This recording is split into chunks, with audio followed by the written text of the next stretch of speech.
tener muy claro que la forma en la que hoy se litiga es completamente diferente. ¿Por qué? Porque ahora se busca que se tenga estrategia.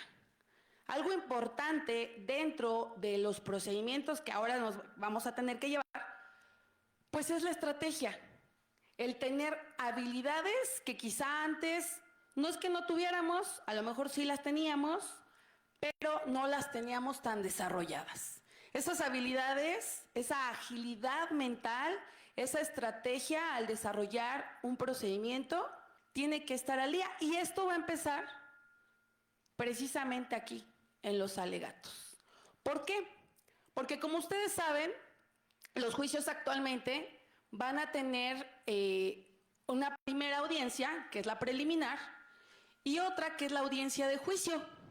Y aquí, dentro de la audiencia de juicio, que es, digamos, una parte esencial dentro de nuestra teoría del caso, pues vamos a tener que ya estar preparados, ¿verdad?, para poder ir formulando lo que se requiera para poder persuadir, para poder demostrarle al juez por qué yo tengo la razón. ¿Cómo es que yo le voy a demostrar al juez que yo tengo la razón? Así que bien, los alegatos pasamos aquí de una forma escrita a una forma oral. ¿Y qué son los alegatos? Bueno, los alegatos son esos razonamientos, ¿sí? Esos razonamientos que pueden ser orales o pueden ser escritos para poder inducir, para poder llevar al juez a lo que nosotros queremos mostrarle, lo que nosotros queremos demostrar. Pero aquí, en estos alegatos de los que hoy estamos hablando, pues vamos a tener dos vertientes. Los alegatos que van a ser de apertura y los alegatos de cierre, ¿sí? Entonces, este procedimiento, esta parte de nuestro nuevo sistema judicial, este sistema oral derivado del nuevo código, pues va a darnos dos pautas, dos momentos, y estos dos van a darse precisamente dentro de la audiencia de juicio. Decía yo, ¿qué son los alegatos? Bueno, los alegatos son razonamientos. Anteriormente ya los teníamos, ya existían, esto no es algo nuevo. Sin embargo, en la práctica jurídica realmente eran no tomados en cuenta. No eran tomados en cuenta. En algunas ocasiones, algunas raras ocasiones, se llegaba a hacer uso de ellos, esto de manera escrita, ¿sí? Se daba el término para que nosotros pudiéramos presentar estos razonamientos, pero estos razonamientos que se llevaban eran al finalizar, al desahogo de las pruebas. Una vez que ya se habían desahogado las pruebas, entonces ya podíamos tener nosotros esta etapa, hacer uso de este derecho, emitir unos razonamientos que muchas veces se hacían pues de manera inadecuada, además de que no se utilizaban siempre, a veces se hacían de manera inadecuada. ¿Por qué? Porque únicamente se limitaba el abogado a realizar un resumen de todo lo que se había llevado. Y pues realmente no se le tenía el sentido, no se le daba el sentido real que tiene los alegatos. Bien, ha habido una evolución histórica, justo de lo que ahorita estamos platicando.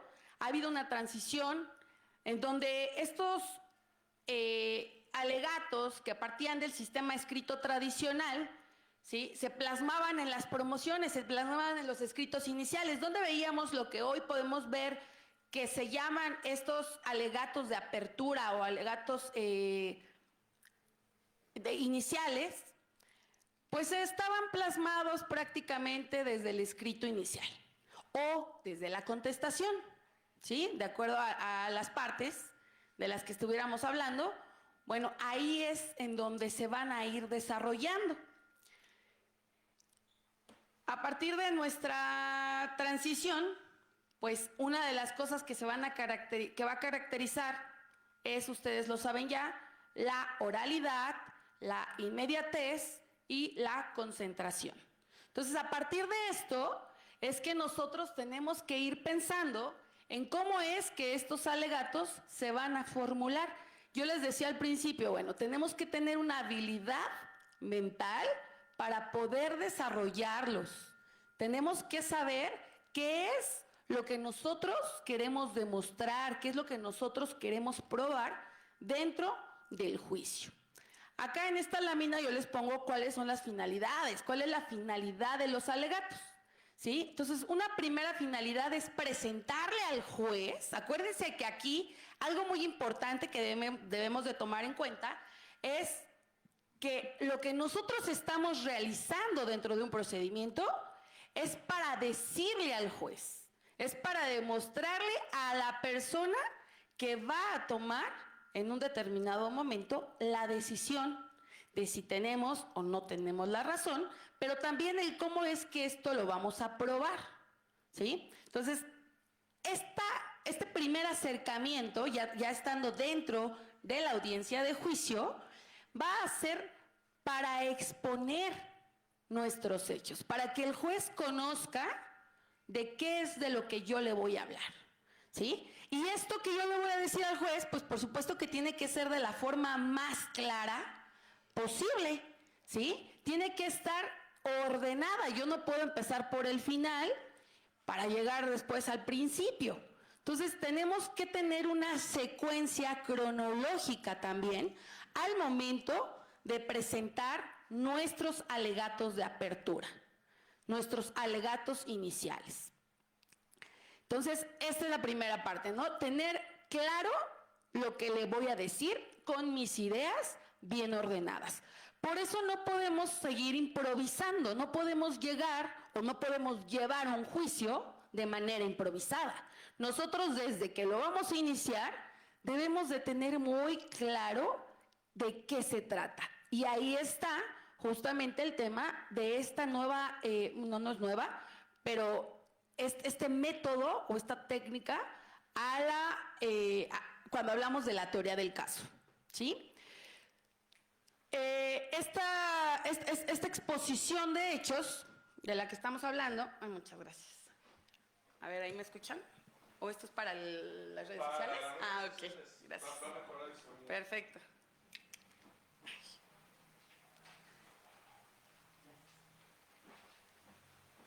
Yo creo que ahí ya, ¿verdad, Bernardo? Ok. Esta exposición de hechos, además de ser clara y ordenada de manera cronológica, como les acabo de comentar, pues también tiene que tener una estructura, una coherencia narrativa, ¿sí? Vamos a buscar con estos alegatos orientar al juez en la valoración de las pruebas presentadas durante nuestro proceso.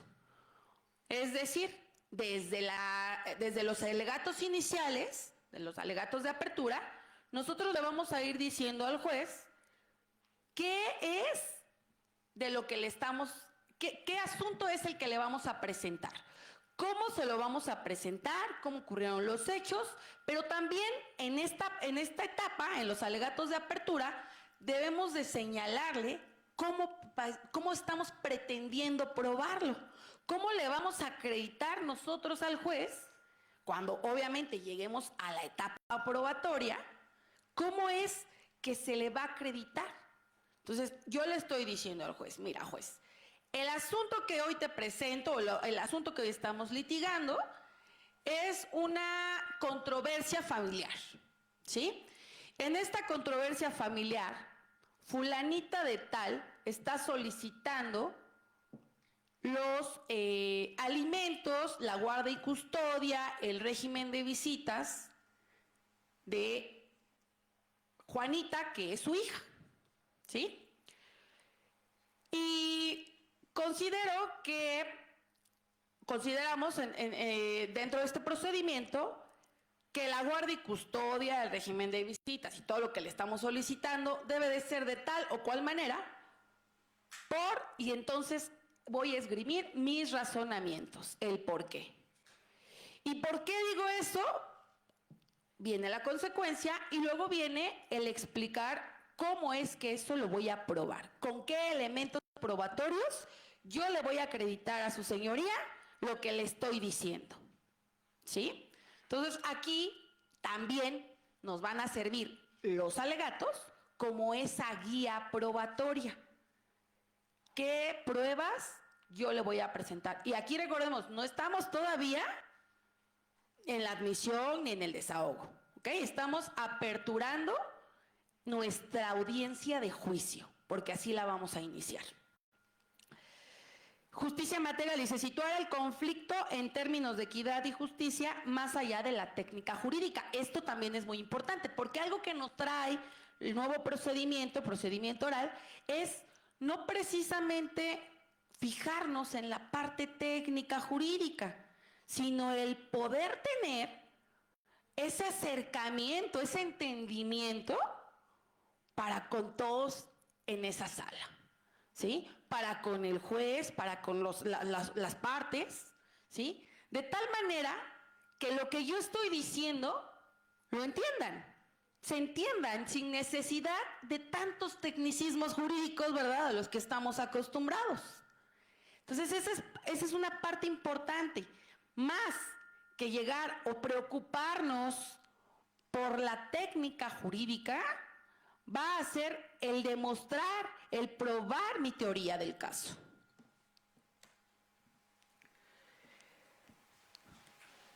Se ve muy chiquito, ¿verdad?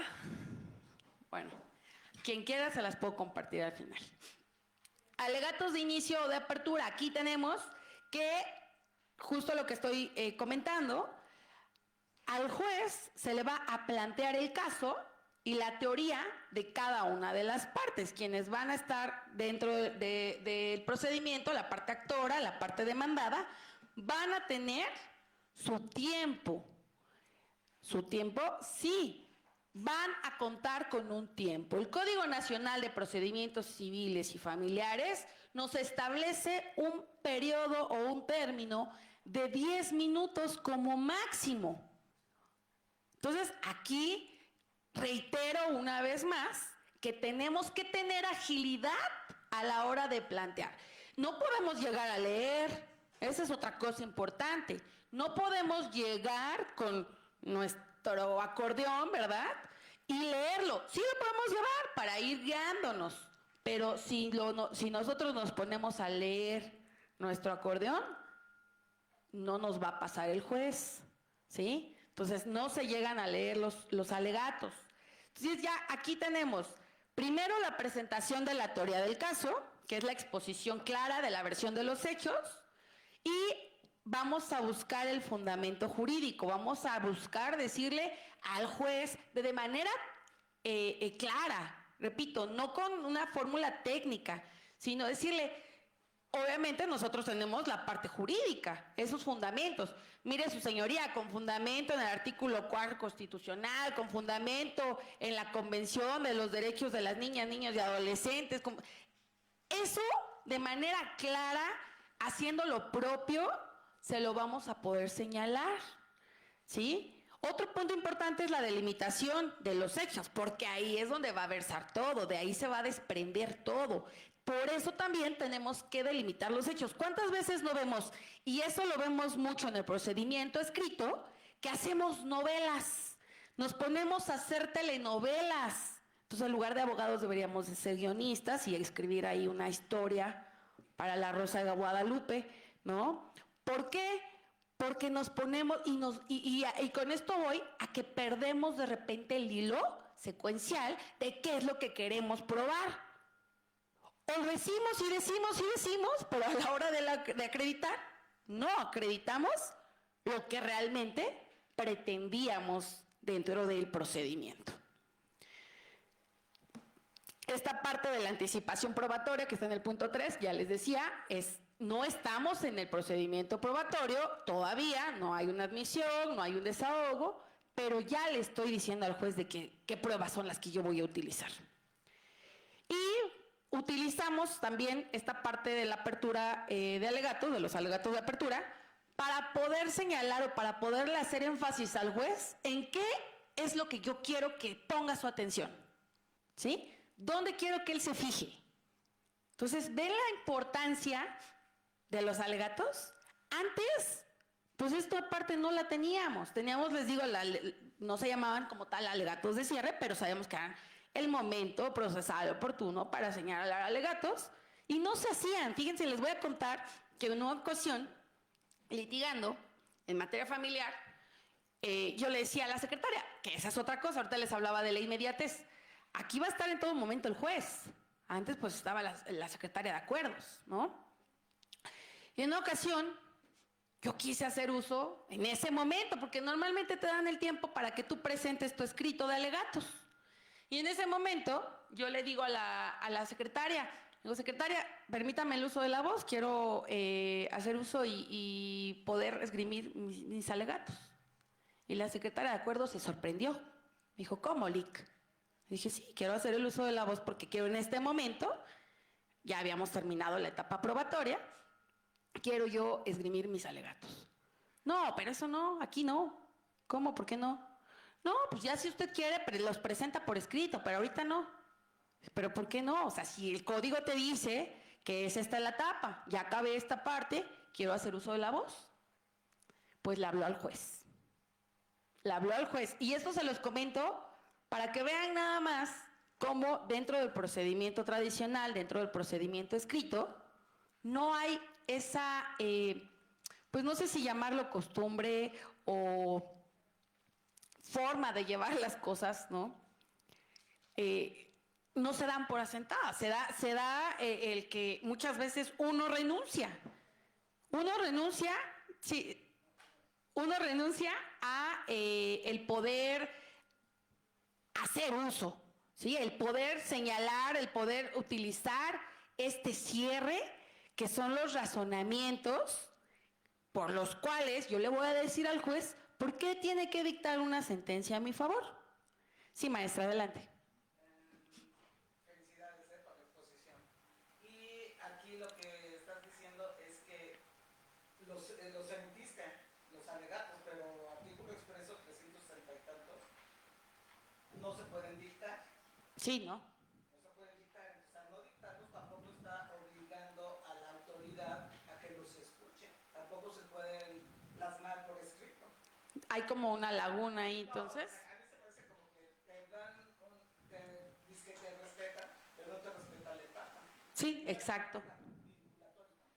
Sí, justamente. Entonces pasa esto, ¿no? En el procedimiento tradicional, en el procedimiento escrito, que sí los puedes, pero no los puedes hacer, no los puedes dar o no hay forma. Y a mí me pasó justo eso, ¿no? Que yo dije, bueno, yo quiero emitirlos. Y la secretaria me dijo, no, hágalos valer. Y pues los estoy haciendo valer. No, pues aquí no. Sí. De hecho, en las audiencias lo que ponen es las partes alegaron lo que a su conveniencia. Y no dijiste nada. Yo también he solicitado el uso de la voz y me dicen... No, aquí no. Sí, correcto. Entonces, bueno, esta creo que es una parte interesante con nuestro procedimiento oral, porque ahora sí vamos a hacer, y aquí lo importante es hacer uso correcto, ¿sí? Saber qué es, cómo se usan, cómo se realizan, y importante que tenemos tiempo, ¿sí? Tanto en los de apertura como en los de cierre, tenemos como máximo un término de 10 minutos, ¿de acuerdo? Entonces, eso es por lo que hace a los alegatos de apertura.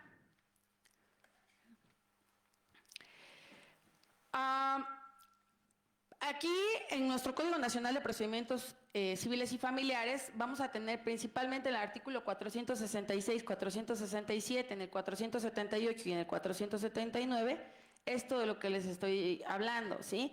El qué es Es la presentación justo de la teoría del caso, esta inducción al juez, esta introducción al juez, para que sepa de qué le voy a hablar, cómo le voy a presentar, cómo lo voy a probar, y de la misma manera, al finalizar, en la etapa posterior a las pruebas, ¿sí? Posterior al desahogo de las pruebas y antes de que se dicte la sentencia.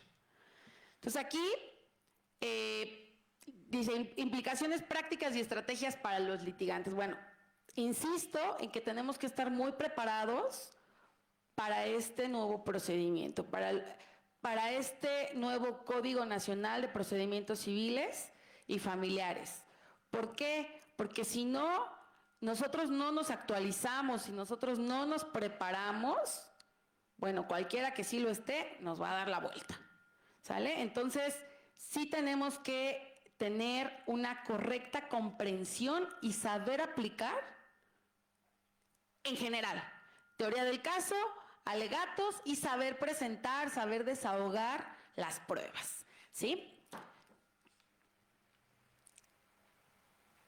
Bueno, esto no está muy pequeño, pero ya les puse yo ejemplos, yo les voy a compartir y son unos ejemplos de cómo presentar los alegatos, por eso es que es mucho contenido en la lámina, pero ya quien quiera que les comparta las diapositivas, ahí se van a encontrar dos ejemplos, uno en materia familiar y uno en materia civil, de cómo realizar los alegatos, tanto alegatos de apertura como alegatos de cierre, ¿sí? Que básicamente la estructura es de la que les estaba hablando, el cómo les voy a presentar al juez, qué es lo que le voy a decir y estas palabras que tienen que ser esta oralidad fluida, ¿sí? Sin tantos tecnicismos y el decirle por qué razón quiero o por qué razón tiene o tendría que dictar, en el caso de los alegatos de cierre, a nuestro favor una sentencia.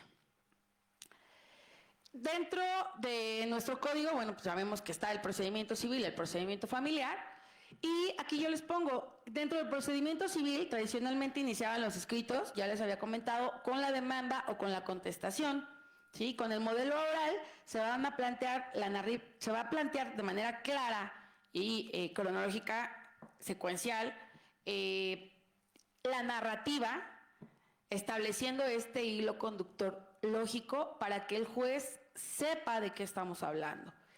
Se van a hacer énfasis en el proceso civil de documentos, contratos, enfoque en certeza jurídica y es un poco más técnico en la materia civil que en la materia familiar.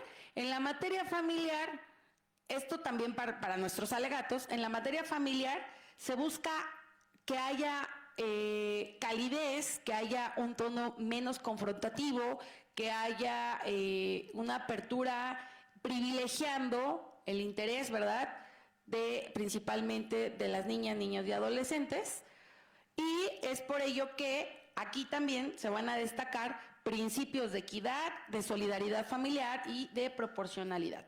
El lenguaje que les decía en materia civil es un poco más técnico, vamos a estar basándonos más en documentos, en contratos, dependiendo de la acción que vayamos a estar ejerciendo, pero en materia familiar el lenguaje es un lenguaje más humanista, más garantista y vamos buscando la protección de los grupos vulnerables, ¿sí? Entonces, sí es un poco más soft, es un poco más con un lenguaje más basado en temas de derechos humanos.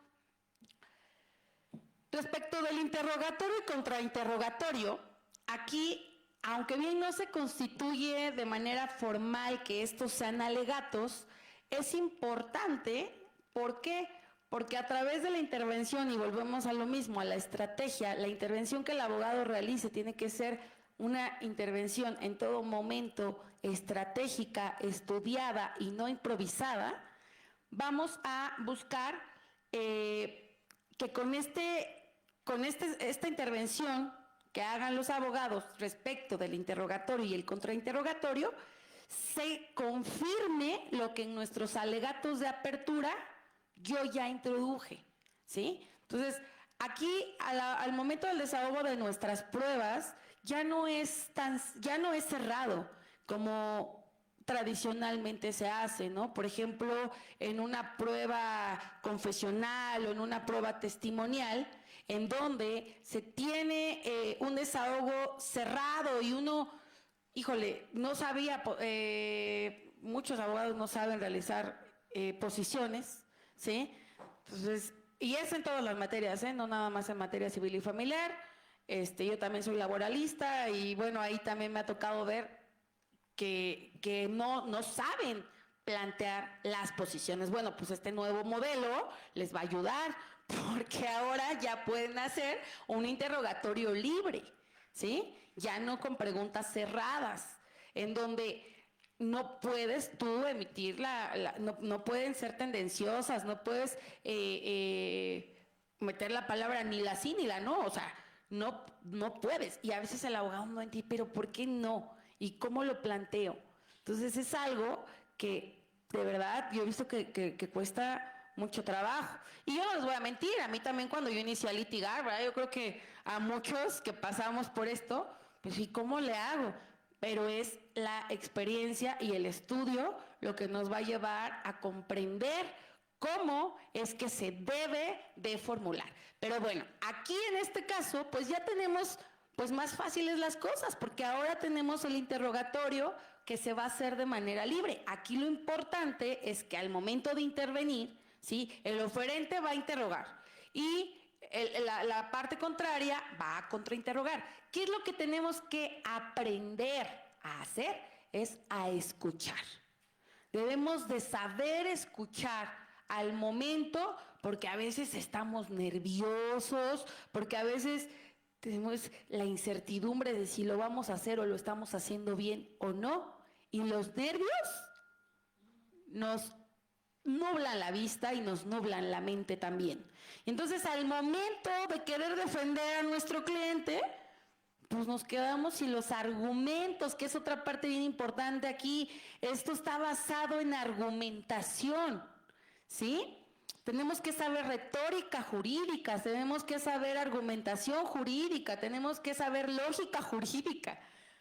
Todas esas materias que nos enseñan en nuestra universidad debemos de saberlas, de conocerlas y ahora sí de aplicarlas, ¿sí? Entonces, aquí lo importante y por lo que les toco el tema del interrogatorio y del contrainterrogatorio es para que sepan ustedes que la intervención que hagan tiene que ser a través de la escucha y no podemos, sí, yo les digo que no se estudie, por supuesto que se tiene que estudiar, pero no vamos a estudiar las preguntas que vamos a realizar, sino vamos a estudiar el caso en general, porque si en un momento la respuesta que da es otra, pues nos van a borrar el cassette, ¿verdad? Y vamos a decir, ¿y ahora qué le pregunto? Esta pregunta ya no va. Entonces, ahí la importancia de saber escuchar. Diferencias en la práctica probatoria. Se centra en la autenticidad de documentos, testigos, instrumentales, peritajes técnicos, bueno, la parte de la materia civil, la materia familiar, la prueba psicológica, pericial social, entrevista de menores, valoración de actividades. Bueno, aquí la diferencia probatoria, lo que ya les había comentado ahorita, pues va a cambiar, va a haber una diferencia entre materia civil y materia familiar.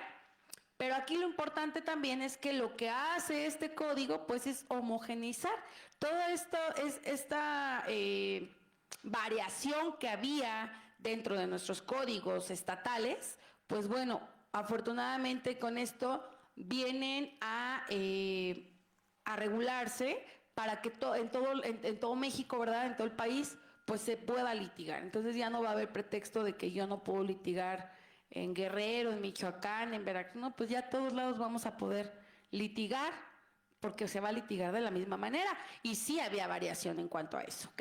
Entonces, respecto de los alegatos de clausura o alegatos de cierre, aquí esta es la parte con la que vamos a culminar. Aquí las partes vamos a hacer ese hilo conductor que llevábamos con nuestros alegatos de apertura, ahora los vamos a cerrar. Vamos a ir concatenando todo lo que ya se llevó a cabo dentro de nuestro procedimiento para poder hilar nuestros hechos con nuestras pruebas. ¿Cómo lo vamos a vincular? Entonces eso es lo que tenemos que hacer en nuestros alegatos de cierre.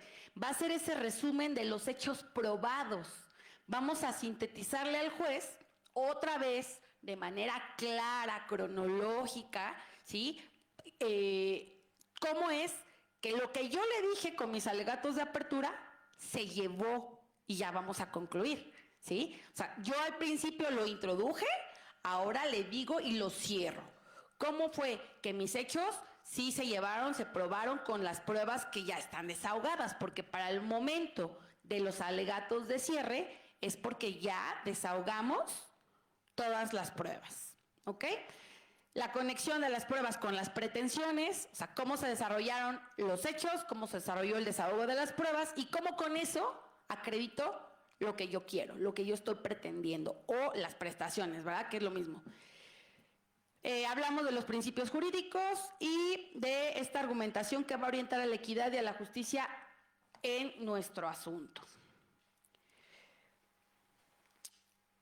Y bien, bueno, pues el Código Nacional de Procedimientos Civiles, lo que les decía ahorita, busca unificar, eliminar la dispersión normativa que se tenía y de esta manera viene cargada de muchos principios, de estos principios principalmente la oralidad, que nos va a tener que agilizar de manera mental, y la inmediación, la publicidad, la contradicción, la concentración y la igualdad, que son los principios básicamente en los que vamos a estar basándonos, y lo que antes no se tenía, ¿verdad? Porque el juez no estaba presente en todas las audiencias, pues ahora sí vamos a tener al juez. Entonces esto es muy importante porque todo lo que plasmábamos por escrito y que quien terminaba leyendo era la secretaria de acuerdos y que ni la secretaria de acuerdos sabía lo que estábamos diciendo porque lo entendía como quería, pues ahora se lo vamos a poder decir directamente al juez. El juez va a escucharnos y aquí la persona más importante va a ser él porque es quien va a tomar la decisión. Por eso tenemos que tener técnica de persuasión también, ¿sí? El que estos alegatos nos van a servir para persuadir al juez. Entonces aquí el impacto con esto que estamos hablando, pues es que el abogado va a tener un mayor protagonismo, va a tener una total intervención dentro del caso. Por eso es importante, reitero, tener habilidades de litigio oral, ¿sí? Interacción fortalecida y un rol activo por parte del juez. Como conclusiones, creo que ya me pasé el tiempo, no lo medí, perdónenme. ¿No? Ok, gracias. Como conclusiones, para cerrar, tenemos que los alegatos han evolucionado. Pasamos de no utilizarlos, como nos decía ahorita bien la maestra, ¿verdad? De ni siquiera estar muy claro dentro de nuestro código si los podíamos o no los podíamos realizar. Bueno, ahora es algo necesario y algo importante para poder llevar un hilo secuencial, que el juez conozca y que el juez sepa cómo esto se está concluyendo. Entonces, aquí cambian de ser escritos a tener una persuasión oral dialéctica y estrategia necesaria para todos los abogados. Especialización por materia, dice, en civil prevalece la lógica jurídica documental, en familiar el principio protector humanista con un enfoque de derechos humanos. Se busca la unificación nacional, con este código pues ya lo tenemos, y el arte de convencer, que es en lo que ahora nos tenemos que especializar y no dejar de lado, ¿ok? Si antes aquí en la universidad, pues yo no expongo porque no me gusta, porque todavía hay quienes les da pena, bueno, pues se nos tiene que quitar porque ahora vamos a exponer frente a quien va a tomar la decisión. Y ni modo de decirle a nuestro cliente que pues a nosotros nos da pena, ¿sí? Y no nada más eso, sino que además lo que vamos a decir tiene que ser asertivo, ¿sí? Tiene que convencer, tiene que persuadir al juez y cerrando con demostrar. Entonces, parte de nuestra teoría del caso es tener antes de iniciar, aquí no se inicia con la demanda, aquí se inicia desde que yo estoy escuchando al cliente y el cliente me está diciendo qué es lo que quiere, qué es lo que necesita y yo ya estoy pensando cómo lo voy a hacer, qué acción voy a ejercitar, cómo lo voy a demostrar, cómo se lo voy a plantear al juez, ¿sí? Entonces, ahí es como vamos a partir.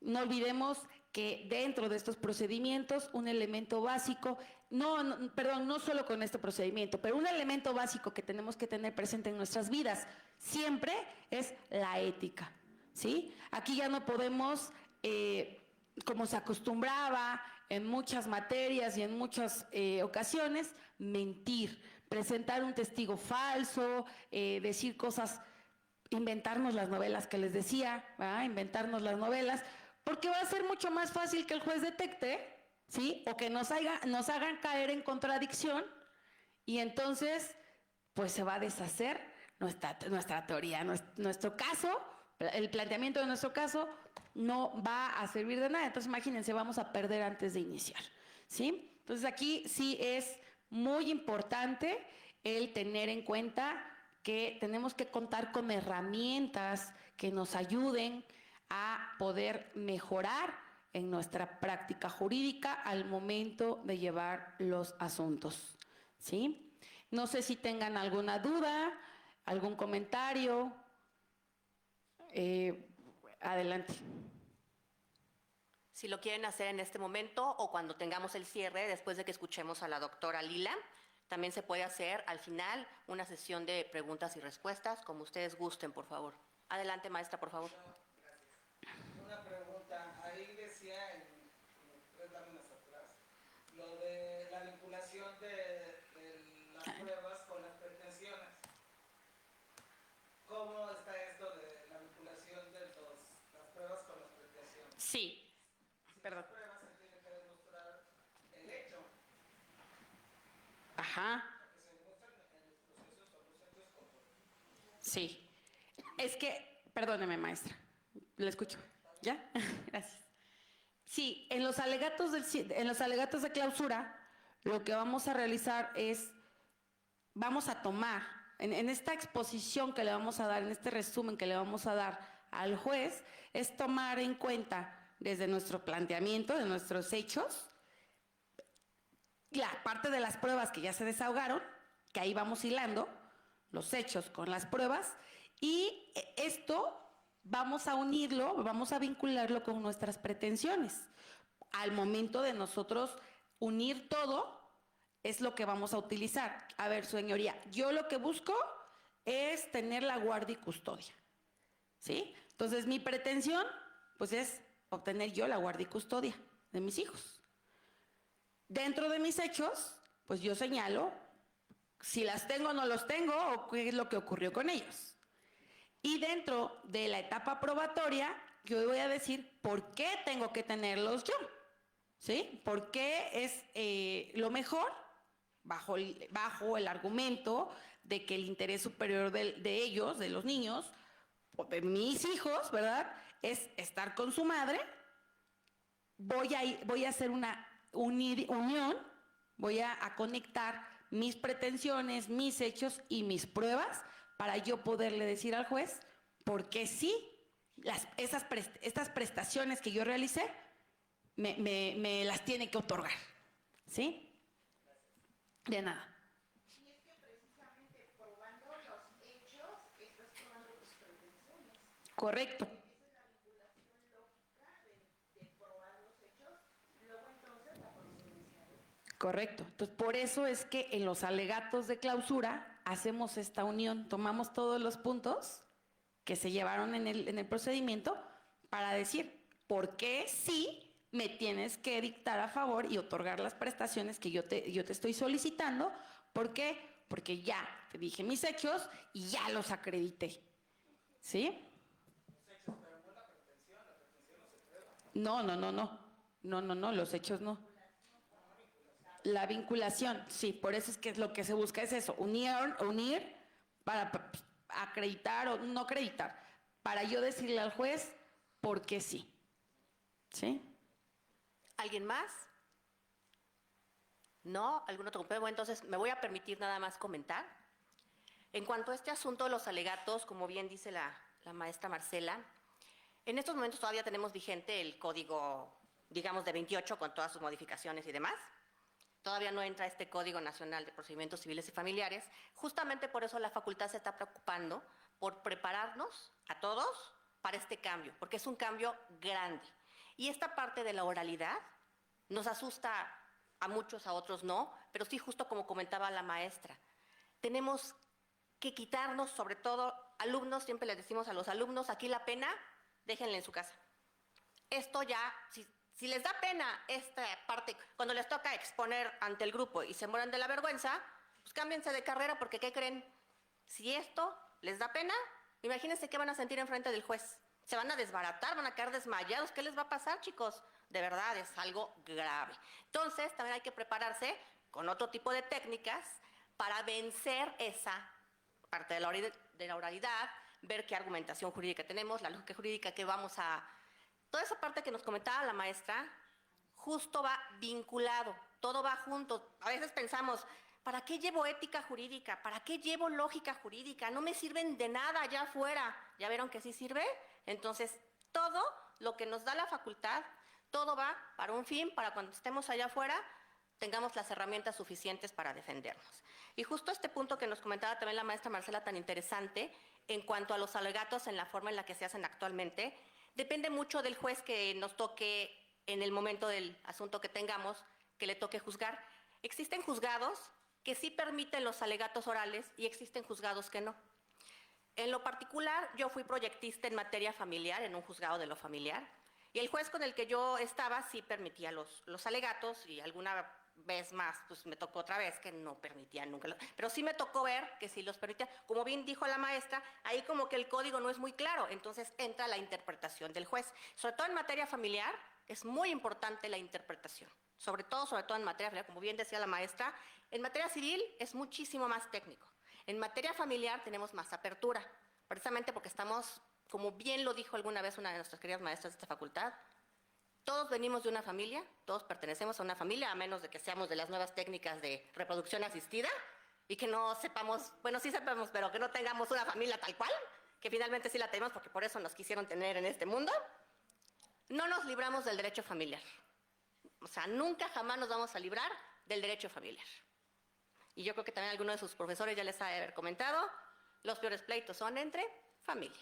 Mucho cuidado. Entonces, nada más quería comentar eso, que una cosa es la teoría y otra cosa es la práctica allá afuera. Entonces, por eso la facultad se nos está ofreciendo todas las herramientas para que podamos andar allá afuera lo más seguros posibles. Entonces, también tienen que trabajar, obviamente, en la seguridad de cada quien como persona.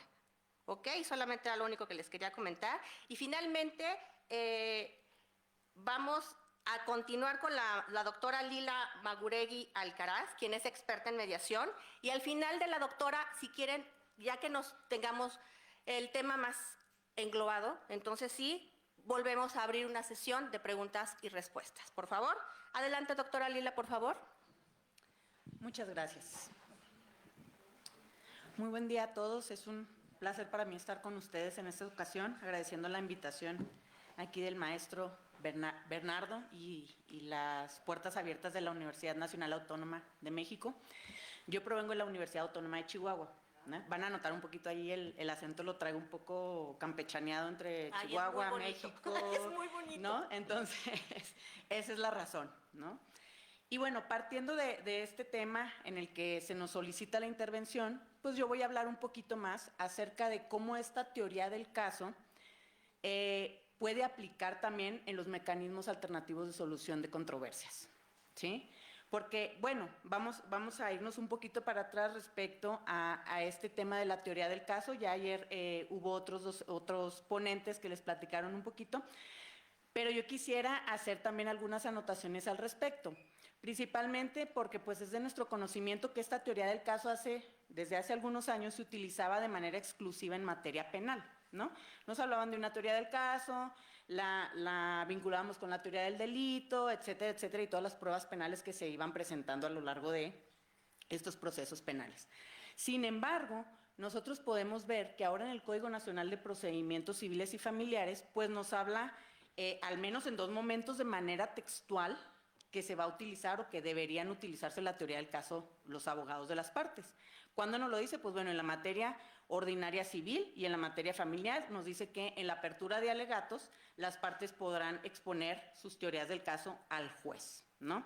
Y partiendo de esto, pues bueno, vamos a hacer algunos apuntes relativos a la teoría del caso. la teoría del caso no es solamente contar una historia, ¿no? Como nos decía la maestra Sandra Fernández, no es solamente venir a contar una novela de qué fue lo que me pasó y por qué me siento así, ¿no? Aquí lo que tratamos de hacer es vincular los hechos que nos está contando el cliente, ¿sí?, a alguna norma jurídica y por ello, por ende, ver cómo lo vamos a probar, ¿sí? Entonces, tenemos que, esta teoría del caso viene a ser una herramienta metodológica que tiene las partes para, fíjense, qué es todo lo que pueden hacer las partes y más bien el abogado de las partes, para construir, recolectar, depurar y exponer. ¿Qué voy a construir? Bueno, pues voy a construir mi teoría del caso con base en lo que me está diciendo el cliente. Va a haber detalles que me van a servir y va a haber detalles que a lo mejor ni siquiera los tengo que mencionar yo en el juicio porque no tienen relevancia alguna. Voy a recolectar, ¿qué voy a recolectar? Bueno, pues vamos a recolectar las pruebas con las que tú me vas a blindar respecto al juez de cómo te voy a defender y cómo voy a probar todo lo que tú me estás diciendo y voy a depurar todas aquellas que a lo mejor no van a tener sentido para que yo como abogado pueda estar en la posición de poder exponer todos estos hechos y poder argumentar de alguna manera todas mis pretensiones, ¿no? Entonces tenemos que esta teoría del caso se compone de 3 niveles muy importantes. Estamos hablando de un nivel fáctico, de un nivel jurídico y de un nivel probatorio, ¿sí? Si falta alguno de estos 3 niveles, pues nos vamos a estar en presencia de que solo estamos contando una historia, ¿no? Solo me están platicando algo que pasó el día de ayer, algún problema que tuvo a lo mejor el esposo con su esposa, pero no va a tener una relevancia más allá, ¿sí? Tenemos que tener estos niveles, estos 3 niveles bien asentados y bien probados, ¿sale? Y pues bueno, esta teoría del caso es un método de trabajo que nos va a permitir dar un sentido y un significado precisamente a estos hechos, a estas normas y a estas pruebas que tengo, ¿sí? Es transitar por todas estas etapas del proceso con una estrategia o plan de trabajo. Desconozco realmente si aquí en la facultad les dan a lo mejor o les encargan algunos trabajos en las materias de ir creando planes de vida o planes a futuro, ¿no? ¿Por qué es importante esto? Si nosotros no nos acostumbramos a planear, a establecer metas, objetivos y acciones de lo que queremos lograr en cualquier aspecto, no solamente en el jurídico, a la hora que nosotros vengamos a querer armar una teoría del caso se nos va a complicar un poco, porque tenemos que tener este hábito de qué es lo que queremos lograr, cómo lo vamos a lograr, por qué lo queremos lograr y de qué manera queremos que se logre, ¿sale? Entonces es muy importante tener esta parte de la planeación dentro como un hábito de vida, ¿no? Como un hábito profesional para poder hacer válido todo esto que estamos comentando. Entonces, bueno, ¿cuál es este nivel fáctico? Pues bueno, vamos a conocer a detalle el suceso y por otro lado vamos a identificar cuáles son nuestros hechos relevantes. Lo que nos comentaba ahorita la maestra Sandra es muy cierto, ¿no? A la hora de nosotros presentar un alegato, pues bueno, no lo vamos a hacer de manera técnica como se hacía así muy bonito en los escritos, ¿no? Que un lenguaje rimbombante y entre palabras más filosóficas o más elevadas. Ay, este abogado está súper preparado, quién sabe dónde estudió. No, aquí es precisamente el elemento legal reformularlo a un lenguaje común, ¿sí? Todo lo que estamos diciendo, claro, lo vamos a ir englobando en lo legal, pero con un lenguaje común, ¿sí? Con un lenguaje que se pueda entender. Entonces, para ir desarrollando esta teoría del caso, hay algunas recomendaciones o algunas ventajas. Primero, vamos a desmenuzar los hechos materia del proceso sin caer en generalidades. Si nosotros queremos pretender que el juez piense como nosotros, desde ahí estamos mal, ¿sí? Nosotros tenemos que detallar paso a paso los hechos, ¿sí? Esto pasó de esta manera, después pasó esto, y algo muy importante que también mencionó la maestra, ¿sí? La secuencia cronológica. Nosotros tenemos que habituarnos también a saber contar las historias del cliente de manera cronológica, porque si nosotros empezamos a hablar, es que el día 20 pasó esto, pero y en consecuencia el 30 ella realizó esto, pero es que el 25 hubo una llamada de por medio. A ver, espérame, ¿no? Vamos a ir cronológicamente cómo se fue desarrollando todo para yo como abogado decirle al juez por qué la parte que yo represento hizo lo que hizo o está pidiendo lo que está pidiendo, ¿sí? También hay que recordar que nuestra contraparte de igual manera está haciendo su teoría del caso.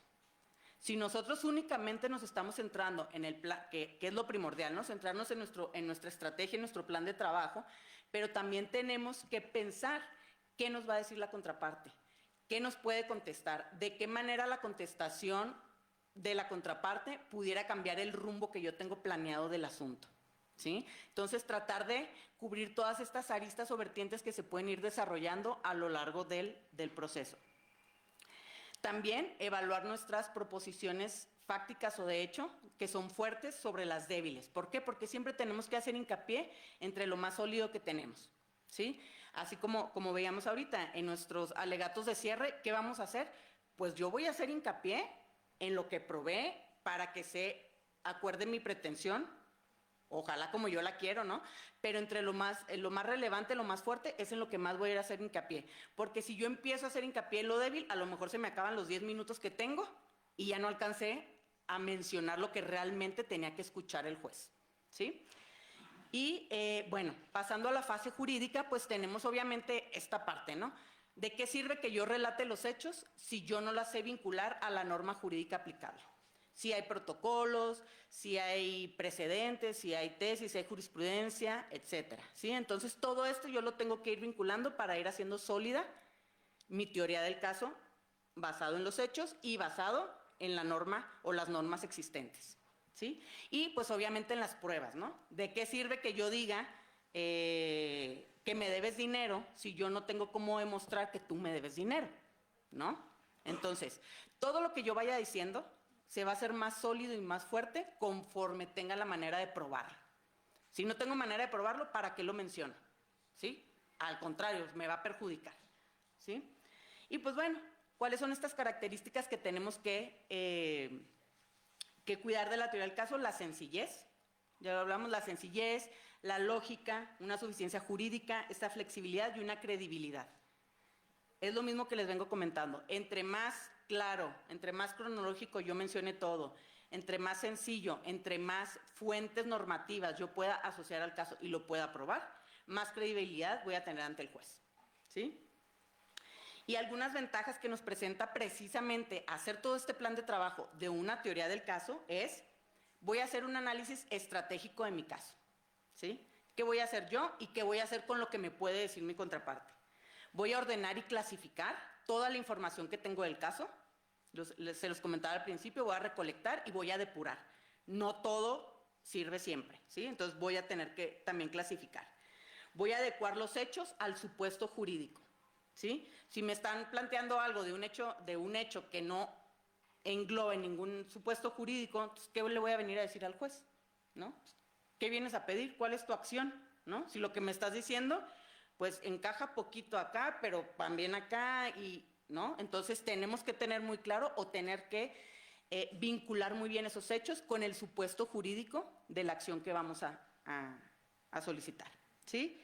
Presentar esta evidencia relevante, detectar nuestras debilidades, ¿sí? Siempre va a haber debilidades en un caso. Bueno, hay muchos casos en los que llegan y dices, no hay manera de ganarlo, ¿no? O sea, ¿por qué llegaste hasta ahorita conmigo? ¿Por qué no viniste hace 2, 3 meses? ¿O por qué cuando viste que el otro abogado no estaba haciendo las cosas o no te daba respuesta, por qué no cambiaste de abogado? Ahorita que el asunto me lo estás presentando perdido, ¿no? Eso es muy común, ¿no? Te llegan un día antes de que les venza el plazo, ¿no? Entonces, Un día antes de que los embarguen y los desalojen. ¿no? O sea, Sí. oye, ¿cómo quieres que arme, Mago no soy. ¿no? ¿Cómo quieres que arme algo sólido, algo concreto, algo fuerte? Si no me estás dando tiempo, o estás llegando cuando la verdad ya, no, bueno, a veces los abogados hacemos magia, ¿no? Lo ideal no es que pase esto, ¿no? Pero suele pasar, ¿no? Esto es lo ideal, es lo que todos quisiéramos, que llegaran las personas cuando apenas, o para prevenir el conflicto. ¡Ah, qué maravilla!, ¿no? Vamos a prevenirlo para que no ocurra. No les va a pasar. 1 de cada 10 millones de clientes les va a pasar, ¿no? Y también ver las debilidades de la parte contraria, ¿no? Si yo tengo debilidades, claro que la parte contraria también las va a tener. ¿Qué tal que la parte contraria a lo mejor tiene argumentos muy sólidos, pero no tuvo cómo probarlos? ¿De qué le va a servir? ¿No? O no lo dijo, o se le acabó el tiempo, ¿no? En sus alegatos. Entonces, esto es muy importante. Y bueno, ya que les di un un preámbulo precisamente de esta relevancia de la teoría del caso a la hora de nosotros armar nuestros alegatos. Vamos a irnos un poquito entonces, ¿qué tiene que ver todo esto con los mecanismos alternativos? Lila, el facilitador no decide. ¿Qué importa para el facilitador la teoría del caso? Él no es un juez. Pero nosotros podemos acceder a los mecanismos alternativos, ya sea antes de juicio o dentro de juicio. Si yo voy antes de juicio, ¿qué es lo que pasa? Pues bueno, yo acudo al Centro de Justicia o al Instituto de Justicia o cual sea el nombre que le hayan dado en la entidad federativa en la que yo me encuentre. Y voy y planteo, ¿sabes qué? Pasó esto y yo quisiera arreglarlo con una mediación o una conciliación. ¿Qué es lo que va a hacer el Centro de Justicia? Ok, según lo poco que me acabas de decir, porque ahí no te van a entrevistar para que les cuentes toda la historia, según lo que tú, bueno, si procede, ¿por qué? Porque en mecanismos alternativos tenemos que ver cuáles son los derechos que sí proceden, pues bueno, los derechos renunciables, los que están disponibles, los que no afecten derechos de terceros, no afecten el orden público y que no haya violencia de por medio. Bueno, según lo que tú me dices hasta ahorita, si procede, entonces dime quién es la contraparte y vamos a enviar una invitación. A ver si acepta la contraparte y luego ya lo citamos para una sesión inicial, ¿no? También puede pasar que lleguen los involucrados, las dos partes, las tres partes, las partes que sean, juntas al Centro de Justicia Alternativa. Voy a hablar de manera general Centro de Justicia Alternativa para no estar haciendo alusión que se llaman distinto en cada estado, ¿no? Llegan al Centro de Justicia Alternativa, oye, tenemos este conflicto, no nos queremos someter a un juez, lo queremos arreglar aquí con ustedes. Pues es mucho más fácil, ¿no? Porque ya tengo a los dos aquí. ¿Qué voy a hacer yo como Centro de Justicia? Ok, vamos a señalar fecha para que ustedes vengan y platiquen con un facilitador. Eso es fuera de juicio. Ocurre poco, pero sí ocurre, ¿no? Sería lo ideal que llegaran solos. Ahora, ¿qué nos dice el Código Nacional de Procedimientos Civiles y Familiares? Nos dice que en la audiencia preliminar, en donde se está depurando el proceso, el juez les pregunta a las partes si quieren conciliar en ese momento, ¿no? Generalmente, tengo que hacer una crítica aquí en este momento, porque a los facilitadores se les solicitan bastantes horas de capacitación, presentar ciertos exámenes para probar que son aptos para ser facilitadores, y la verdad es que el juez en lo que menos está pensando es en actuar de facilitador de las partes, ¿no? Y está bien, porque su trabajo es otro, ¿no? Entonces, si él les dice, ¿quieren platicar para arreglarlo? ¿Quieren conciliar? ¿Qué han hecho los abogados a veces, malamente, para tener más tiempo? Vamos a diferir por pláticas conciliatorias. Nunca hablan. O sea, se hablaron 5 minutos antes de la audiencia. Oye, es que me falta preparar esto o tengo otra audiencia enseguida. ¿Tú también diferimos por pláticas conciliatorias? Sí, órale. Juez, estamos platicando. ¿Para qué ha servido esta parte en el proceso? Para diferir, para ampliar los plazos. ¿Por qué? Porque la verdad es que al juez no le importa mucho que se arregle ahí por una... Digo, claro, sería desahogar trabajo, ¿no? Pero tampoco él va a estar fungiendo unas funciones de facilitador cuando su trabajo es otro, ¿no? Pero lo importante que nos dice aquí el Código Nacional es, les pregunto a las partes, o a los abogados de las partes, si lo quieren hacer a través de una conciliación aquí conmigo o entre sus abogados y lo vienen y me traen el convenio, o les informo que existen los centros de justicia alternativa y que pueden ir a conocer de qué se trata y si les agrada, lo pueden resolver allá. Mientras tanto, no te preocupes, yo suspendo plazos, ¿no? Esto aquí se queda suspendido en tanto tú resuelvas allá. Si resuelves que bueno, me traen el convenio y se acabó el problema. Si no resuelves, no pasa nada. Me avisan y seguimos en donde nos quedamos. ¿Sí?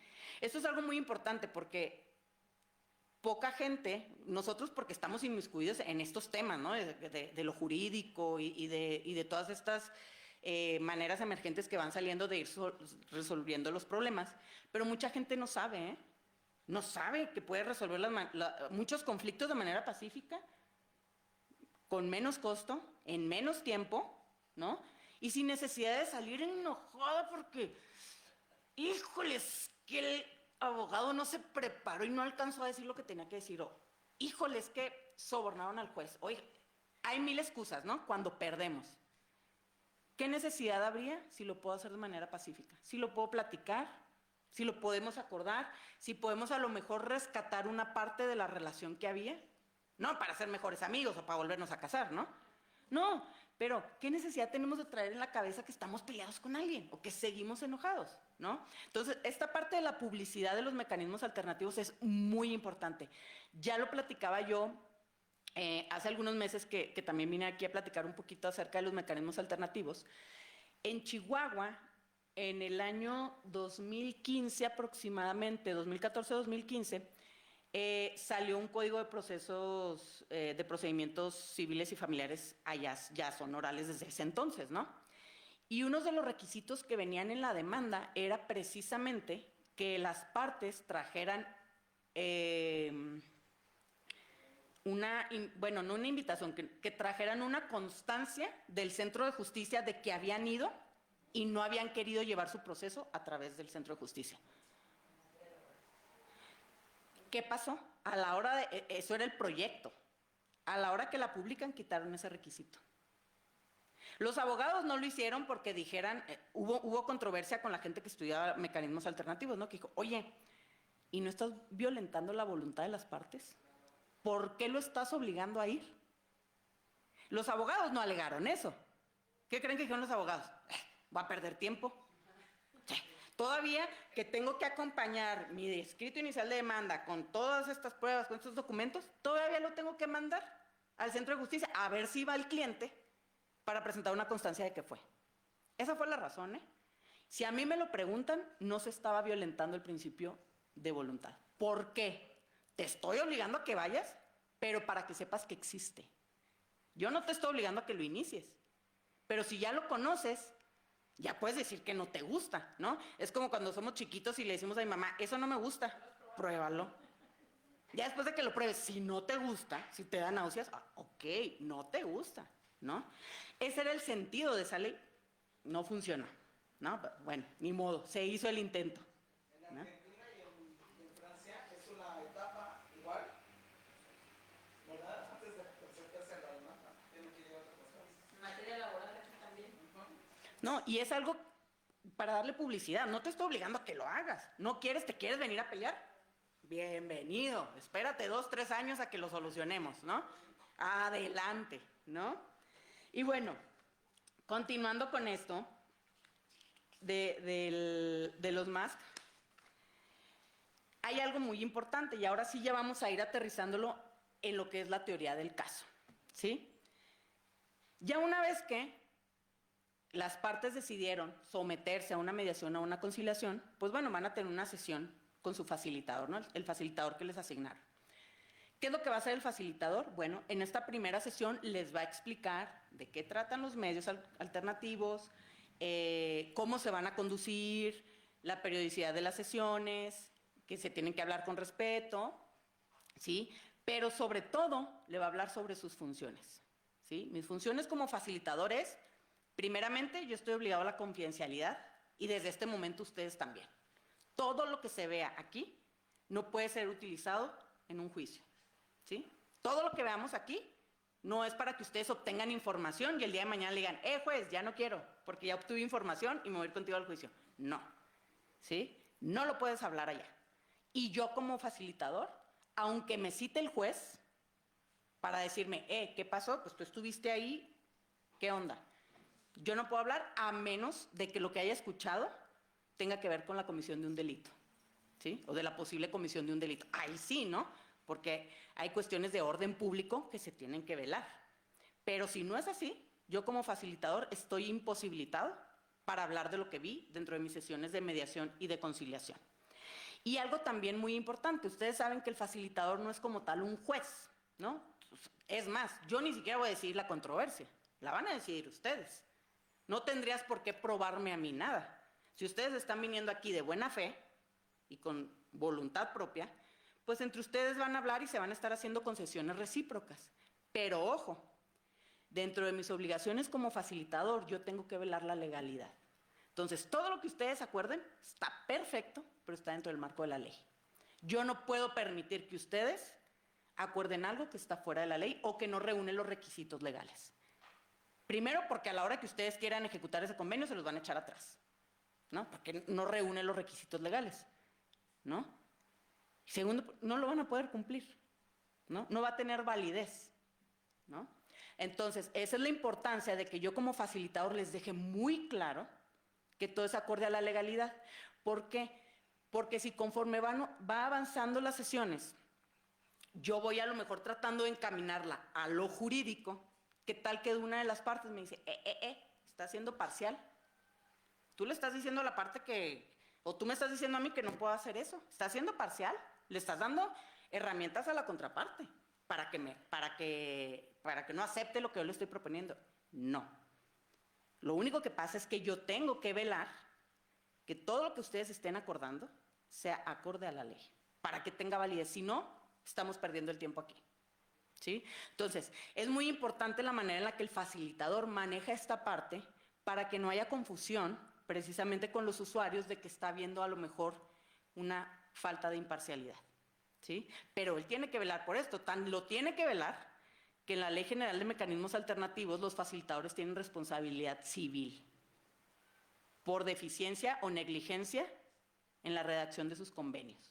Vean lo importante que es, ¿eh? O sea, no solo es que ustedes no van a tener validez en su convenio porque no tiene o no cumple con los requisitos de ley, ¿no? Sino que también yo tengo una responsabilidad civil en la cual yo me puedo meter en un problema por haber sido omiso o haber cometido una negligencia al permitirlos que ustedes celebraran este convenio. ¿Sale? Entonces, otra de las críticas, bueno, yo voy a empezar a criticar, ustedes dispensen, pero la idea de estar investigando es generando crítica, ¿no? Para mejorar, todo es perfectible. También esta nueva ley de mecanismos alternativos, pues nos brinda unos nuevos requisitos para los facilitadores públicos o privados, ¿no? Antes de que emergiera esta ley es de enero del año pasado, cada entidad federativa tenía su regulación, ¿no? Entonces, si yo me certificaba en Chihuahua, únicamente podía facilitar en Chihuahua, ¿sí? En Ciudad de México, pues únicamente Ciudad de México, etcétera, etcétera. Y la mayoría de los estados, ¿qué era lo que hacía? El primer requisito para que seas facilitador es que tienes que ser licenciado en Derecho. El primero. ¿Por qué creen? Se los acabo de decir, ¿eh? ¿Quién va a cuidar la legalidad? Ah, pero no, esta ley general, o quien hizo la ley, de haber pensado, pues sí, pero ¿quién te dice a ti que los abogados son los mejores para promover la comunicación con la gente, con las partes? O sea, sí, también es cierto, ¿no? Es más, a lo mejor ni siquiera tienes que tener licenciatura para ser el mejor, ¿no? Ah, bueno, no lo podemos dejar tan abierto, pero vamos a poner el requisito que para ser facilitador tú tienes que tener una licenciatura. En lo que quieras, pero licenciatura, estudios, ¿no? Estudios a nivel superior. ¿Qué más? Bueno, pues acreditar los exámenes, no ser deudor alimentario, esto está muy de moda, ¿no? No ser deudor alimentario, no haber sido sentenciado por dolo, etc. Pero ¿qué va a pasar si mi facilitador no quiero mencionar una profesión porque no quiero demeritarla, y no es por demeritarla, ¿no? Cualquier profesión que se les ocurra, ¿no? Pero no es abogado. Y dejó que las partes, muchos facilitadores me van a decir, ¿por qué hablas de las partes y no es un proceso? Es para obviar tiempos, ¿no? Los mediados, los conciliados, los usuarios, como le quieran llamar, los dejé que hicieran lo que quisieran, porque estaban platicando bien bonito, ¿no, hombre? Las técnicas que utilicé de reformulación, las preguntas, todas mis técnicas salieron perfectas, hablaron, llegaron muy enojados, se terminaron poniendo de acuerdo y voy a redactar mi convenio. Ah, bueno, la ley te dice, tú como facilitador puedes asesorarte de un licenciado en Derecho para redactar tu convenio y en ese convenio va a venir la firma del abogado que te ayudó como para hacer constar que hubo una revisión técnico-jurídica de lo que se está plasmando. Pero imagínense que les hablen el día de mañana un facilitador con X profesión, ¿no? Y ustedes lo ven y ¿qué? ¿Permitió una donación de todos los bienes? ¿qué voy a hacer? Ustedes saben que no puedo donar todos mis bienes. Me tengo que quedar con lo mínimo indispensable para vivir. Y lo dejó porque se pusieron de acuerdo, porque el donante está de acuerdo en darle todo ahorita. ¿Qué va a pasar? De inicio, todo el esfuerzo que se hizo para que la gente creyera en la solución pacífica de conflictos no sirve, ¿no? Ya me volvió a hablar el facilitador y me dijo que siempre no, que eso no lo puedo acordar. ¿En qué problema nos vamos a meter? ¿No? Y ahora, lo más, aún así, bueno, ya les habló, ustedes ya instruyeron, oye, facilitador, no se puede. Háblales y diles que tienen que hacerlo dentro de, o una de dos, háblales y diles que se asesoren con sus abogados si es que los tienen, y si no los tienen, pues tú les tienes que decir que no se puede. No estás afectando ningún principio porque tú tienes que atender a la legalidad, ¿no? Y vamos a suponer que el facilitador nunca le habló a un abogado. O bueno, le habló al abogado y lo firman y a lo mejor el abogado dijo, usted no sabe, qué flojera. Sí, te lo firmo, hombre, toma. La ley nos dice que la responsabilidad civil es para el facilitador, no para el abogado. Fíjense nomás, que estén confiando en... Estaría mal el abogado éticamente, ¿no? Si te están requiriendo tu ayuda y no lo estás revisando bien, y me haces que una responsabilidad civil, pues debería ser solidaria, ¿no? Pues si tú estás firmando, la responsabilidad es de los dos, porque está cayendo en mí, ¿no? Pues tendría que ser una responsabilidad solidaria. O si no, también la ley debería obligar, a lo mejor, si tú no estás preparado jurídicamente, si los que estamos preparados jurídicamente, luego se nos va una que otra cosa, porque luego queremos abarcar a lo mejor muchos asuntos dentro de la misma materia, ¿no? Luego a veces se nos va algún requisito, ¿no? Bueno, ¿qué sería lo idóneo? Pues que si el facilitador no tiene la formación de la abogacía, tenga un comediador que sí la tenga. A lo mejor no es el que va a promover la comunicación, a lo mejor va a estar escuchando, así como estamos escuchando aquí, pero a la hora que estamos generando los acuerdos, él sí va a decir, oigan, nomás que en esta materia a lo mejor tenemos que tiene que acreditar la propiedad de alguna manera y la forma en que la ley dice que se acredita esta propiedad, pues es a lo mejor con una escritura, ¿no? Sería importante que la trajeran. O a lo mejor hay que verificar si no tiene gravámenes ese bien, si lo pueden revisar, estaría muy bien, pues para evitar futuros conflictos. Eso sería lo idóneo, ¿no? Entonces, sacando a colación, ¿qué tiene que ver la teoría del caso? Bueno, pues yo como facilitador tengo que escuchar los hechos, ¿no? No voy a hablar, yo no voy a opinar, yo no le voy a decir, sí, tú tienes razón y tú no. No, yo voy a escuchar, yo voy a hacer mis anotaciones para saber cuál es el supuesto jurídico en el que se encuentran los usuarios. Porque con base en ese supuesto jurídico yo tengo que ver los requisitos de ley que se les van a exigir para que ese convenio pueda ser ejecutable. Ustedes saben que los convenios en materia de mediación tienen efectos de cosa juzgada. Imagínense la relevancia que tiene. Si me están dando esa facultad de cosa juzgada, ¿cuánto batallan luego los litigantes para obtener la cosa juzgada? Y en un convenio yo la puedo obtener en cuanto las partes lo celebremos. Bueno, cuida la legalidad, ¿no? Entonces estamos aquí vinculando el elemento fáctico, que ahora sí es la historia que me están contando, si quieren, de la Rosa de Guadalupe, ¿no? Y es esta parte del facilitador de, a través de las técnicas de comunicación que tiene, centrarse precisamente en los hechos relevantes, ¿no? Y tratar de armar cronológicamente qué fue lo que pasó. No porque yo vaya a decidir el conflicto, sino yo voy a ayudarles a través de las técnicas que yo conozco para que ustedes puedan ir caminando por estas sesiones para encontrar una solución legal y satisfactoria para las partes. No quiere decir que voy a procurar que sea un 50-50, ¿no? Yo a mis estudiantes siempre les digo, les pongo un ejemplo, ¿no? Es que Carlos y Ana hicieron, se hicieron ahí concesiones recíprocas y Ana se terminó quedando con el 30% y Carlos con el 70%. ¿Es justo? ¿Qué creen que me dicen muchos? Digan con la cabeza, no tienen que hablar si no quieren. Dicen que no. ¿Quién dice que no? ¿Qué tal si Ana está feliz con su 30%? ¿Quién dice que el 50-50 es lo justo? Muchas veces tenemos esa falsa creencia de que se tienen que repartir las cosas por la mitad, si no, no es justo. ¿Quién dice? ¿Qué tal que Ana en este conflicto lo único que quería era que Carlos reconociera su culpa? O reconociera que hizo mal tal cosa, y ella con ese 30% que le tocó de las concesiones que se hicieron, es feliz. El 10, el 5, con nada. ¿No? O sea, muchas veces, si nosotros nos empezamos a hacer, no, es que tiene que ser al menos la mitad para cada uno porque es lo justo. ¿Según quién? Y si nosotros ya empezamos a tener ese sesgo en la facilitación, mejor excúsense, ¿eh? Porque desde ahí estamos mal, ¿no? Porque si yo veo que las partes son felices con lo que están acordando y está conforme a derecho, adelante.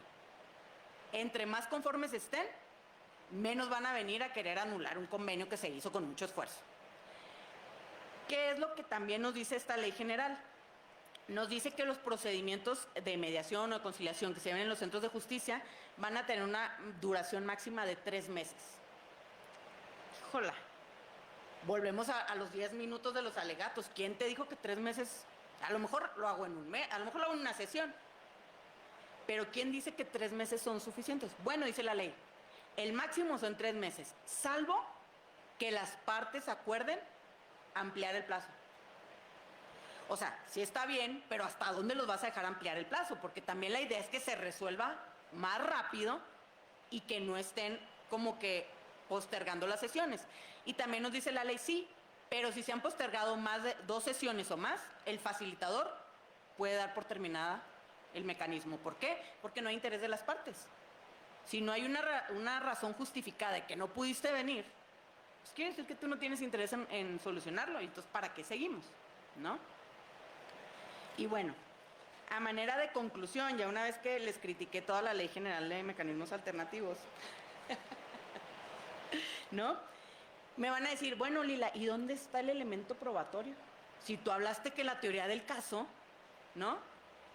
Tenemos un elemento fáctico, tenemos un elemento jurídico. El facilitador no es un juez, no les puede exigir pruebas. No, pero acuérdense lo que les dije ahorita. Si para acreditar alguna propiedad, si para acreditar X, si que no hay gravámenes o algo, ahí el facilitador, como es un deber de él verificar la disponibilidad de los bienes, ahí sí lo puede hacer.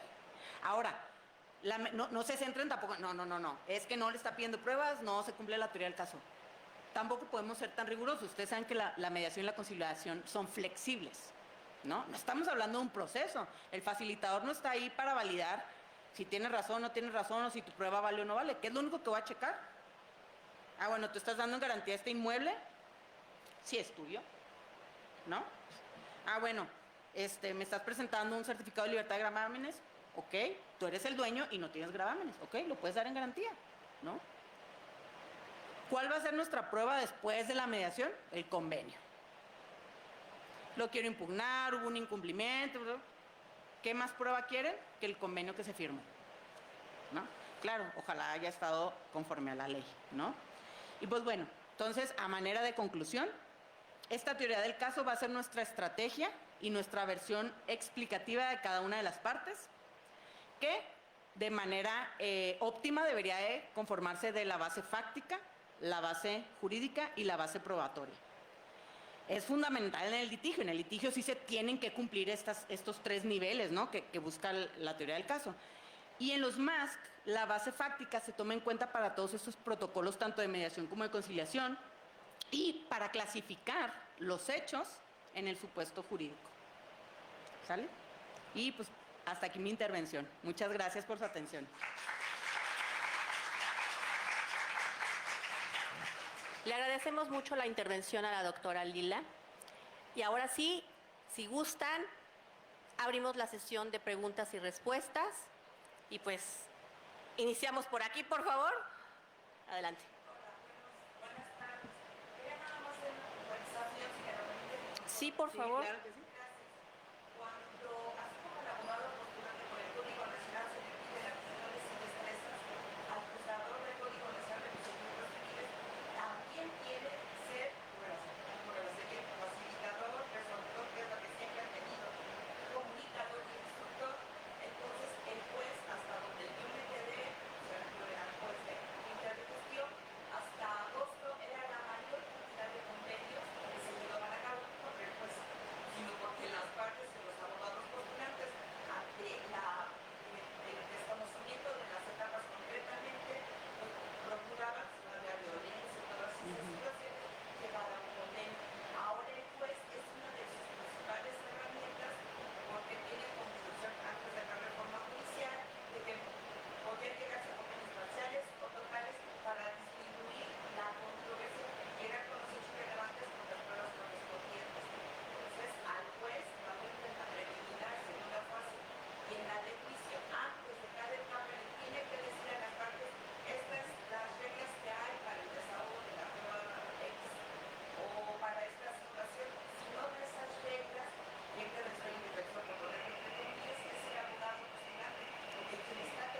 Gracias. ¿Alguien más, por favor?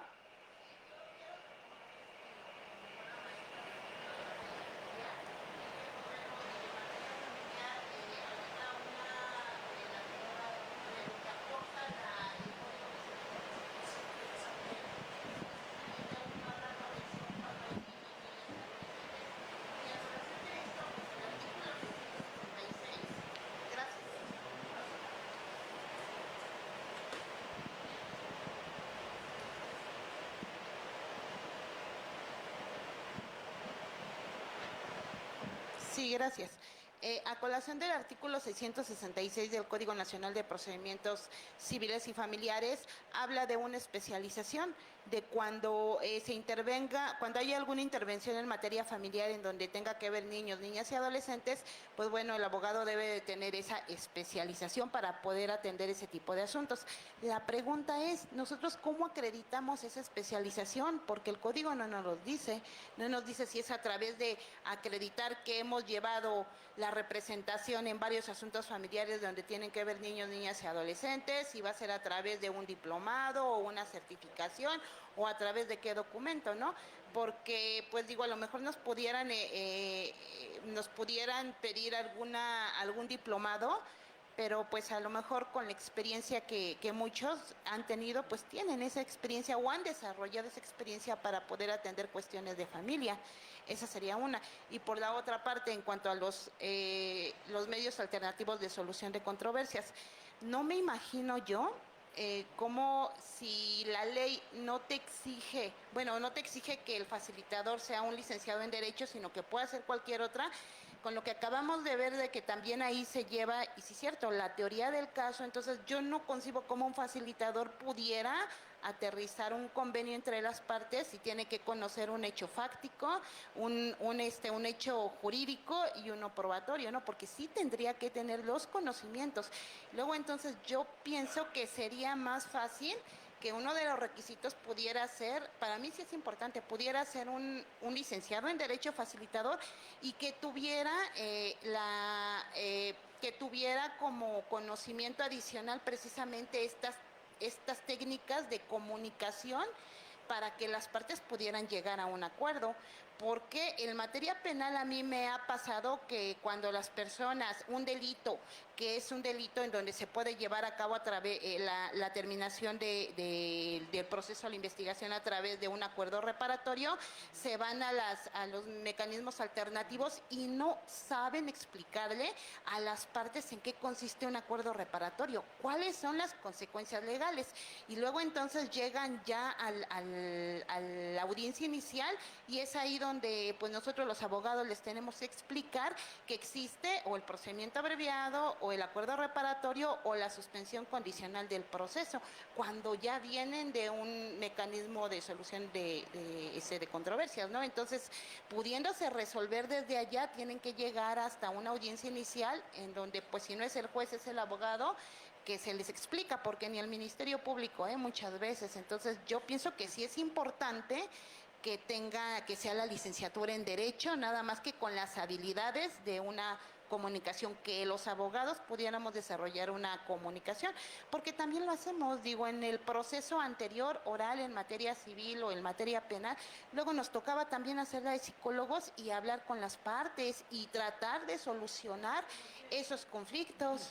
Entonces, yo pienso que nosotros los abogados no estamos exentos de ser facilitadores, Desde mi punto de vista sería el profesionista idóneo para encargarse de esa actividad, ¿no? Es cuanto, gracias.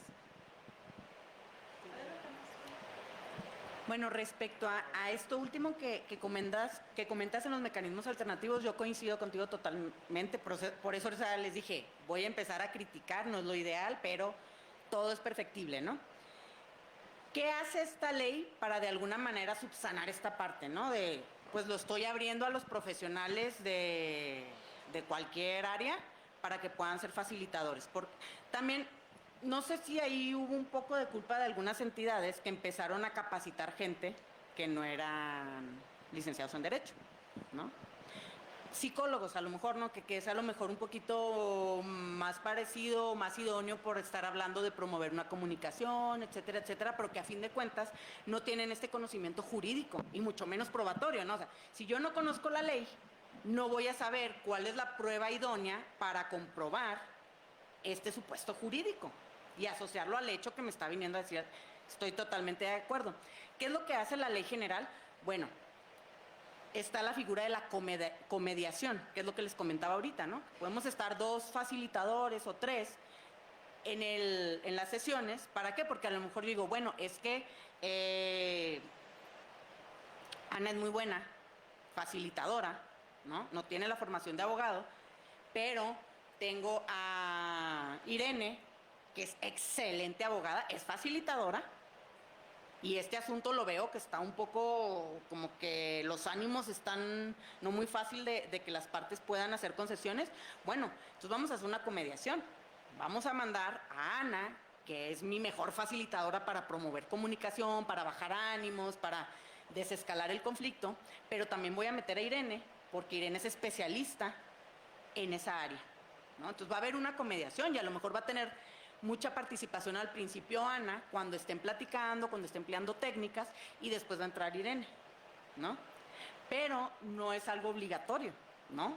Ahí es el problema. También nos dice la ley, bueno, es que pueden tener asesorías los usuarios, sí, pero estas asesorías van a ser afuera, ¿no? O sea, yo les puedo decir, sí, está muy bien lo que quieren acordar. Yo les sugiero, como les platicaba ahorita, ¿no? Yo les sugiero que hablen con sus abogados respecto a lo que les gustaría acordar y que ellos les digan a lo mejor qué requisitos tendrían ustedes que presentar para poder acordar eso, sin necesidad de ser yo el facilitador que se los diga, y a lo mejor cubriendo una parte, yo como facilitador, que no soy abogado, de que les diga un abogado cómo sí se tiene que hacer, ¿no? Entonces, yo coincido totalmente contigo, sobre todo lo que les decía ahorita.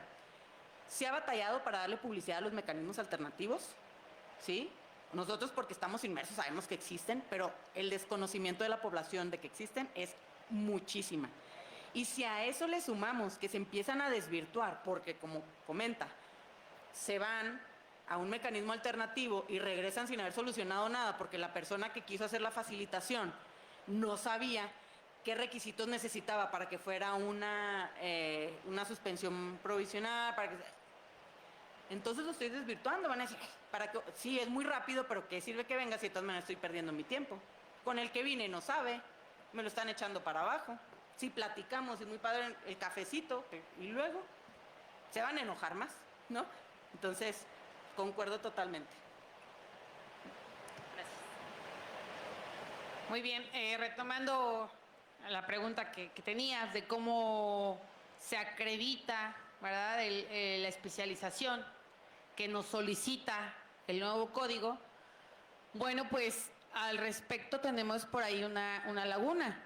Sin embargo, ya hay por ahí una resolución. Me parece que es una tesis, me parece que es una tesis en donde ya hubo conflicto al respecto, precisamente de cómo se va a acreditar que yo tengo la especialización en niños, ¿no?, en menores. Bueno, pues ya se sabe, ahora ya tenemos este criterio. No te puedo decir ahorita la tesis, solamente sé que ya la tenemos, en donde basta con decir que tengo la experiencia, que he litigado, que he llevado los asuntos. Incluso esto lo comento porque cuando recién iniciábamos con, en 2023 con el nuevo código, bueno, tuve la oportunidad de participar en algunas conferencias al respecto y ya era algo que se planteaba. Entonces, para 2024 me parece que fue que ya se tenía este conflicto, o sea, ya había salido más a la luz respecto de qué pasa con la especialización. De hecho, muchos, ustedes saben, se empezaron a dar muchos diplomados, muchas conferencias, y entonces uno iba, bueno, esto estaba llenísimo, porque la gente decía, no, pues necesito yo acreditar, y entonces van a dar diploma, van a dar reconocimiento de asistencia, entonces sí. Y entonces venía la gente pensando que con eso ya uno podría incluirlo dentro del procedimiento y acreditar que yo tengo la experiencia. Pero hoy se sabe que no, la ley, el código aquí no es claro, existe esa laguna, no te dice con qué, y entonces hoy sabemos que basta con decir que tengo la experiencia porque he llevado asuntos relacionados con eso y ya, no hay tema, ¿vale? Respecto de lo que ya comentó ahorita la doctora, fíjate que yo les comentaba que en materia laboral también se lleva. Y yo, este requisito que en su estado se tenía ya desde hace algunos años, bueno, pues es un tema que también se lleva en materia laboral a nivel federal, a nivel país. Entonces, ¿cuál ha sido la experiencia dentro del Centro de Conciliación y Arbitraje, dentro de los centros de conciliación? Pues nos encontramos con que precisamente, yo sí lo voy a decir, hay algunas carreras como filósofos, historiadores y de este tipo de carreras en donde definitivamente la experiencia que yo les puedo compartir es que no te aporta mucho. ¿Por qué? Precisamente puedes platicar y además ni siquiera a veces son tan buenos porque a la hora de la facilitación, a la hora de que te tienen que facilitar la comunicación, pues parece que más bien te están regañando y te están obligando y uno termina mal. Pero acá por este lado sí es obligatorio, ¿sí? Y yo también coincido contigo, con la doctora, respecto a que el abogado es quien debería de tener. Si te vas a preparar, es como cuando uno se prepara para ser conciliador, ¿no? O sea, o árbitro. O sea, dices, sí, tienes esto, predomina este conocimiento y te especializas para poder resolver con este medio de alternativo, ¿no? Pero no ponerte al filósofo, al político, ¿no? O sea, ahí sí yo creo que debería de decirnos qué características se tienen que contar. Ahora, aunado a que, lo voy a decir, ¿verdad? Porque ya lo pensé, con lo de la 4T que tenemos ahorita, bueno, pues créeme que no creo que vayan a tener al comediador, al abogado, al psicólogo y al otro que se le facilita. Entonces, es mucho gasto, exacto, es mucho gasto. Entonces yo no creo que eso en la práctica se llegue a buen puerto. O sea, definitivamente sí, yo también critico esa situación. Gracias. Sí, precisamente este tipo de eventos son justamente para que nosotros dentro de la academia lo veamos, ustedes lo vean y podamos ofrecer una solución a la gente que legisla, que luego no nos hacen caso, ¿verdad? Se supone que hasta nos consultan y demás, pero ya cuando lo plasman resulta que no nos hicieron caso en nada. Pero bueno, justamente esto tiene ese fin. Y también por eso tenemos tanta publicidad, tanto en redes sociales, que por parte del seminario, ayudan muchísimo las redes sociales en este momento, entonces vamos a utilizarlas. Y justamente también es esa parte, ¿no? Que la academia trascienda un poco más y podamos tener esas soluciones que tanto necesita la sociedad. Que como bien decían, la sociedad no sabe, por ejemplo, de los medios alternativos de solución de controversias, la sociedad casi en su mayoría lo desconoce. Y a lo mejor podría ayudar muchísimo y disminuir la gran carga de trabajo que tienen los tribunales. Por favor. Lo que quería referir era que esa especialización que se pide es durante el desarrollo de las audiencias.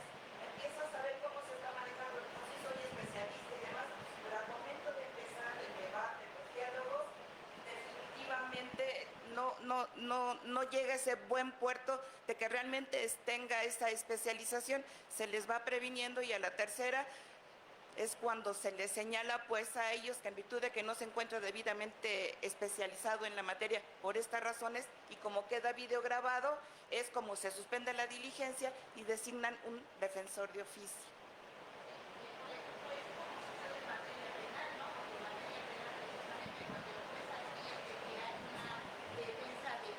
Es cuando suple con el defensor público, pero bueno, a mí ahí se me hace injusto, ¿no? Porque muchas veces al defensor particular le nombran al defensor público para que lo auxilie.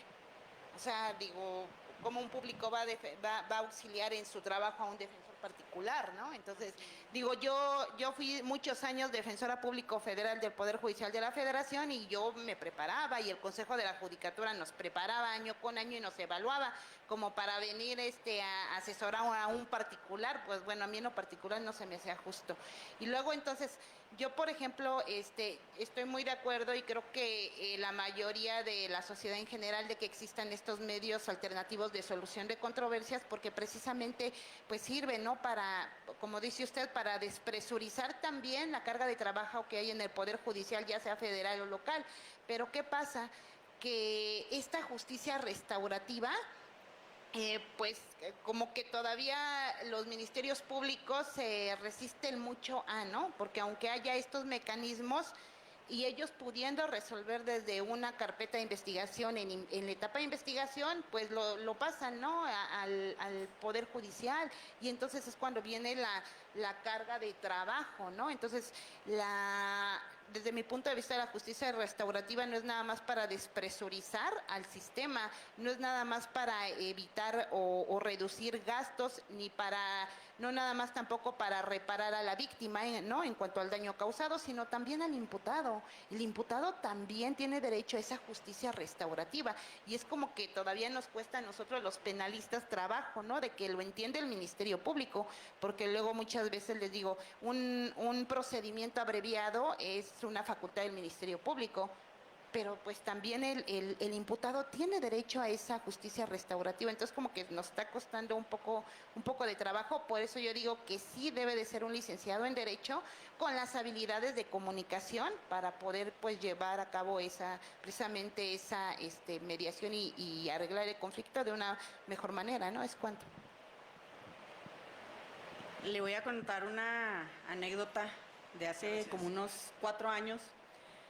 Me invitaron a Chiapas a dar una capacitación precisamente en justicia restaurativa, y al principio el grupo era un grupo grande de ministerios públicos muy renuentes, ¿no? Incluso el primer comentario, ya ahorita me río, pero en su momento me quedé así, ¿no? Me dijo, oiga, doctora, ¿y usted, o sea, sí ha estado litigando en materia penal? Porque no es lo mismo hablar del muertito que tenerlo ahí enfrente. O sea, yo dije, sí, claro que sí, ¿no? A lo que voy con esto es que conforme fueron avanzando las capacitaciones, ellos me contaron que los habían obligado a ir a esa capacitación. ¿Por qué?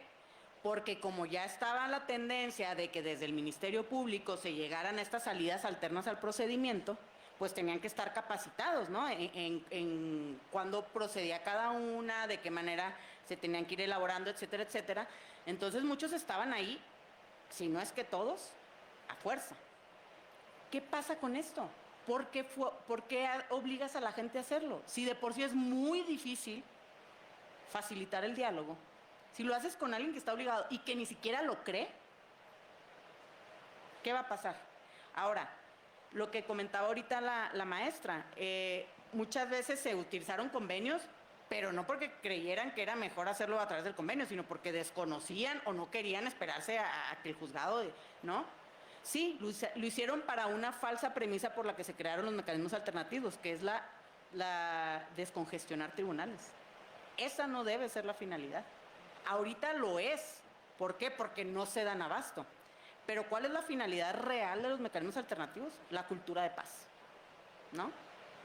No se trata de quitarle el trabajo al juez, ¿no? Se trata de que aprendamos a solucionar los conflictos pacíficamente, dialogándolo. Es más, yéndome a algo así muy utópico, sin necesidad siquiera de un facilitador. Vamos a platicar, tuvimos un problema, somos personas adultas, lo podemos arreglar. Ese es el ideal, ¿no? Pero entonces viene todo esto que hablábamos, incluso en la justicia restaurativa. Yo una crítica que hago es, si tú estás llevando a cabo procesos, bueno, la justicia restaurativa para mí es un sistema de justicia, no es un procedimiento. El procedimiento es la junta restaurativa, que es distinto. La justicia restaurativa que busca, se puede aplicar en penal, en civil, en laboral, en lo que quieran, ¿eh? Que busca que haya un reconocimiento de lo que pasó. Si lo hiciste mal o no lo hiciste mal, ok. Que atienda, si hubo un daño a la comunidad, que también lo pueda resarcir, ¿no? Y que haya una comunicación en donde ya no vuelva a pasar. ¿sí? Pero aún así estamos haciendo juntas restaurativas y terminamos un acuerdo reparatorio, que no se supone que la justicia retributiva, en donde se llega a un acuerdo reparatorio, no es lo que busca la justicia restaurativa. ¿Por qué seguimos llamándole acuerdo reparatorio? ¿Por qué seguimos reparando el daño y no restaurándolo? ¿No? O sea, sí está muy bonita la teoría, sí, la justicia restaurativa, claro, es un ideal también, como la cultura de paz, pero yo sigo teniendo elementos, documentos jurídicos que me siguen llevando a una justicia retributiva, ¿no? Sin dar ese paso verdaderamente a una justicia restaurativa como tal. Les agradecemos mucho a nuestras ponentes el estar aquí. Si ya no hay alguien más, vamos a dar por concluido este evento. La Facultad de Derecho y el Seminario de Derecho Procesal les agradece su presencia a este magno evento. Muy buena tarde para todos.